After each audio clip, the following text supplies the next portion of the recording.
प्यारे बच्चों, सुप्रभात। आज की हिंदी कक्षा में आपका बहुत बहुत स्वागत है, अभिनंदन है। आज की कक्षा में हम आपकी पाठ्य पुस्तक क्षितिज भाग 2 के पाठ 6 पर चर्चा करेंगे। बच्चों, इस पाठ में आधुनिक कवियों में महत्वपूर्ण स्थान रखने वाले बहुमुखी व्यक्तित्व के धनी कवि नागार्जुन की श्रेष्ठ कविता, जिसका शीर्षक है यह दंतुरित मुस्कान, संकलित है। बच्चों, कविता की व्याख्या जानने से पूर्व हम कवि नागार्जुन का जीवन परिचय एवं साहित्यिक परिचय संक्षिप्त रूप में जान लेते हैं। नागार्जुन आधुनिक कवियों में अपना महत्वपूर्ण स्थान रखते हैं। नागार्जुन घुमक्कड़ तथा फक्कड़ स्वभाव के कवि थे। अपने घुमक्कड़ स्वभाव के कारण ही वे सांसारिक मोह माया से मुक्त रहे। उन्होंने अनेक बार पूरे भारत का भ्रमण किया। जीवन परिचय। नागार्जुन का जन्म बिहार के दरभंगा जिले के सतलखा गांव में सन 1911 में हुआ। उनका मूल नाम वैद्यनाथ मिश्र था। उनकी आरंभिक शिक्षा संस्कृत पाठशाला में हुई। तदुपरांत वे अध्ययन के लिए बनारस और कोलकाता गए। 1936 में वे श्रीलंका में गए और वहीं बौद्ध धर्म में दीक्षित भी हुए। 2 साल प्रवास के बाद 1938 में भारत लौट आए। मृत्यु सन 1998 में उनका देहांत हो गया। साहित्यिक परिचय। नागार्जुन की प्रमुख कृतियां हैं युगधारा, सतरंगे पंखों वाली, हजार हजार बाहों वाली, तुमने कहा था, पुरानी जूतियों का कोरस, आखिर ऐसा क्या कह दिया मैंने, मैं मिलिट्री का बूढ़ा घोड़ा आदि। नागार्जुन ने कविता के साथ साथ उपन्यास, आख्यान, काव्य, समीक्षा गद्य विद्याओं में भी लेखन किया। उनका संपूर्ण कृतित्व नागार्जुन रचनावली में 7 खंडों में प्रकाशित है। पुरस्कार। साहित्यिक योगदान के लिए उन्हें अनेक बार पुरस्कारों से सम्मानित किया गया, जिनमें प्रमुख हैं हिंदी अकादमी दिल्ली का शिखर सम्मान, उत्तर प्रदेश का भारत भारती पुरस्कार एवं बिहार का राजेंद्र प्रसाद पुरस्कार। मैथिली भाषा में उत्कृष्ट कविता के लिए उन्हें साहित्य अकादमी पुरस्कार भी प्रदान किया गया। राजनीतिक सक्रियता के कारण उन्हें अनेक बार जेल भी जाना पड़ा। हिंदी और मैथिली भाषा में उन्होंने समान रूप से लेखन किया। नागार्जुन ने बांग्ला और संस्कृत में भी कविताएं लिखी। मातृभाषा मैथिली में तो वे यात्री नाम से प्रतिष्ठित हैं। साहित्यिक विशेषताएं। लोक जीवन से गहरा सरोकार रखने वाले नागार्जुन ने भ्रष्टाचार, राजनीतिक स्वार्थ और समाज की पतनशील स्थितियों का साहित्य में बखूबी चित्रण किया है। वे व्यंग में माहिर हैं, अतः उन्हें आधुनिक कबीर भी कहा जाता है।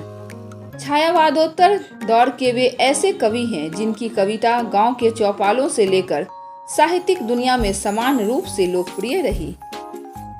वे वास्तविक अर्थों में जन कवि हैं। सामायिक बौद्ध की गहराई से जुड़ी होने के कारण नागार्जुन की आंदोलन धर्मी कविताओं को व्यापक लोकप्रियता मिली। नागार्जुन ने छंदबद्ध तथा मुक्त छंद दोनों में काव्य रचना की है। भाषा शैली। नागार्जुन के बहुमुखी व्यक्तित्व का प्रभाव उनके शिल्प पर भी दिखाई देता है।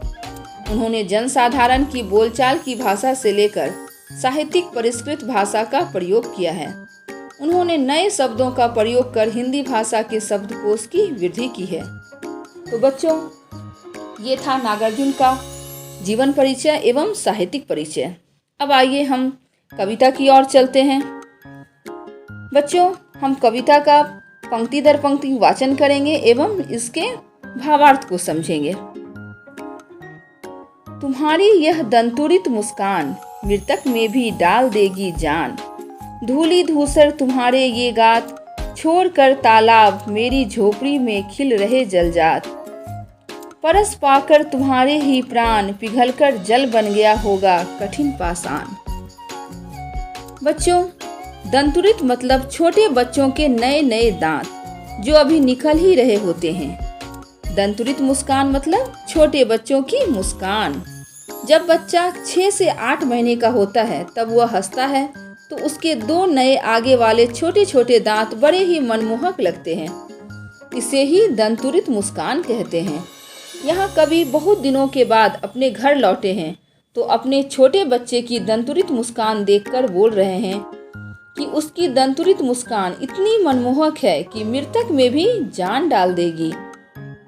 बच्चों, मृतक मतलब मरा हुआ प्राणी जिसमें कोई जान नहीं होती है, किंतु कवि यहाँ बोल रहे हैं कि बच्चे की दंतुरित मुस्कान इतनी मनभावन है जिसमें निष्प्राण प्राणी भी जीवित हो उठेगा। बच्चों, यहाँ मरा हुआ से तात्पर्य सचमुच के मरे हुए इंसान से नहीं है, बल्कि मृतक से यहाँ कवि का तात्पर्य ऐसे इंसान से है जिसकी आशाएं मर चुकी हैं, जो बिल्कुल निराश हो चुका है। ऐसा व्यक्ति भी छोटे बच्चे की मुस्कान देखकर प्रसन्न हो उठेगा, उसके अंदर भी जीवन की ललक पैदा हो जाएगी, ऐसा कवि का मानना है। आगे कवि कहते हैं, धूली धूसर तुम्हारे ये गात, छोड़कर तालाब मेरी झोपड़ी में खिल रहे जलजात। बच्चों, धूली धूसर तुम्हारे ये गात, गात मतलब होता है शरीर। बच्चा जमीन पर खेल रहा है और उसका शरीर धूल मिट्टी से भर गया है। अगली पंक्ति है, छोड़कर तालाब मेरी झोपड़ी में खिल रहे जलजात। जलजात का मतलब है कमल। कवि कह रहे हैं कि जिस प्रकार तालाब में कीचड़ के बीच खिला हुआ कमल भी अत्यंत मोहक लगता है, उसी प्रकार बच्चा धूल मिट्टी से सना हुआ भी इतना मनमोहक लग रहा है कि ऐसा प्रतीत हो रहा है कि कमल का फूल तालाब छोड़कर कवि की झोपड़ी में खिल उठा है। कवि ने यहाँ बच्चे की तुलना कमल के फूल के साथ की है। आगे की पंक्तियां हैं, परस पाकर तुम्हारा ही प्राण, पिघलकर जल बन गया होगा कठिन पाषाण। यहाँ कवि का तात्पर्य है, परस मतलब होता है स्पर्श या छूकर, पाषाण मतलब पत्थर। कवि कह रहे हैं कि मुस्कुराते बच्चे को स्पर्श कर उसकी खिलखिलाहट से कठोर हृदय भी जल जैसा शीतल बन जाता है। यानी कठोर से कठोर हृदय वाले व्यक्ति भी मुस्कुराते बच्चे के साथ कुछ देर समय बिताएं तो वे भावपूर्ण हो जाते हैं। आगे की पंक्तियां हैं, छू गया तुमसे कि झरने लगे पड़े से फालिका के फूल, बांस था कि बबूल, तुम मुझे पाए नहीं पहचान, देखते ही रहोगे अनिमेष। बच्चों, कवि यहाँ कह रहे हैं कि बच्चा इतना प्यारा है कि बच्चे के स्पर्श से या थोड़ी देर कोई बच्चे के सानिध्य में खेल लेता है तो बांस जो बिल्कुल सीधा खड़ा होता है और बबूल के पेड़ जिसमें सिर्फ कांटे होते हैं, उसी प्रकार के से रसहीन व्यक्ति के अंदर भी बच्चे के संपर्क में आने से शेफालिका के फूल झड़ने लगते हैं। यानी नीरस व्यक्ति के अंदर से भी प्यार छलकने लगता है, वो भी मीठे बोल बोलने लगता है। अनिमेष का मतलब होता है बिना पलक झपकाए देखना। आगे कवि कह रहे हैं कि बहुत दिनों के बाद वे घर आए हैं, इसलिए बच्चा उन्हें नहीं पहचान पा रहा है और अनिमेष यानी बिना पलक झपकाए ही देख रहा है। तो कवि उससे पूछ रहे हैं कि तुम मुझे पहचान नहीं पाए, तो क्या तुम मुझे ऐसे ही अपलक एकटक देखते रहोगे। कवि कह रहे हैं, तुम मुझे पाए नहीं पहचान, देखते ही रहोगे अनिमेष, थक गए हो आँख लूं मैं फेर, क्या हुआ यदि हो सके परिचित ना पहली बार, यदि तुम्हारी माँ ना माध्यम बनी होती आज। यहाँ बच्चों कवि कह रहे हैं कि तुम मुझे ऐसे अपलक एकटक देख रहे हो तो तुम थक गए होगे, तो अब मैं तुम्हारी ओर से अपनी नज़र फेर लेता हूँ ताकि तुम आराम कर सके। आगे कवि कह रहे हैं कि क्या हुआ कि जो तुम पहली बार मुझे देखकर पहचान नहीं पाए, कोई बात नहीं, हम धीरे धीरे साथ रहेंगे, खेलेंगे और हमारी पहचान हो जाएगी। और आगे की पंक्तियों में कवि कह रहे हैं कि तुम्हारी माँ के कारण ही मैं तुम्हें देख पा रहा हूँ, जान पा रहा हूँ।